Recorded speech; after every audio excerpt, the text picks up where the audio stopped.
ইউটিউবে আর মিথ্যে গসিপ নয়, সত্য খবর পেতে সাবস্ক্রাইব করুন স্টার গল্প। বলিউডের king Khan Shahrukh Khan world wide popular. এই অ্যাক্টরের পুরো ওয়ার্ল্ড জুড়ে যে কত ভক্ত রয়েছে তার তো আর হিসাব নাই।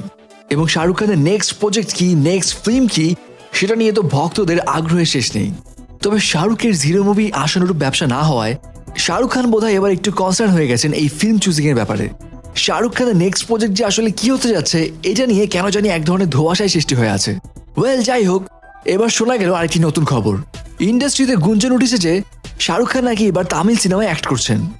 আসল ঘটনাটা হচ্ছে, তামিল সিনেমার পপুলার অ্যাক্টর বিজয়, তার পরবর্তী সিনেমা হচ্ছে থালাপতি 63, এবং এই থালাপতি 63 সিনেমার একটি ক্যামিও রোলে দেখা যাবে শাহরুখ খানকে। এখন এই থালাপতি 63 মুভিটি একটি স্পোর্টস ড্রামা মুভি হতে যাচ্ছে, যেটা অনেকটা শাহরুখ খানের চাক দে ইন্ডিয়ার মতো।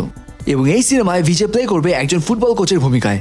এবং যতটুকু জানা যায়, শাহরুখ খানকে এই সিনেমায় একজন পুলিশ অফিসার রোল করতে দেখা যাবে। শাহরুখ খান ছাড়াও এই থালাপতি 63 মুভিতে ভিলেন চরিত্রে থাকবে জ্যাকি শ্রফ। এখন এই মুভিতে আসলে শাহরুখ খান অভিনয় করবেন কিনা সেটা নিয়ে যদিও এখন পর্যন্ত তার কাছ থেকে অফিসিয়ালি কোনো অ্যানাউন্সমেন্ট আসেনি, তবে এখন ইন্ডাস্ট্রিতে এরকমই একটা গুঞ্জন চলছে। তবে শাহরুখ খান যে প্রথমবার তামিল সিনেমায় অভিনয় করতে চলেছেন এমনটা কিন্তু নয়।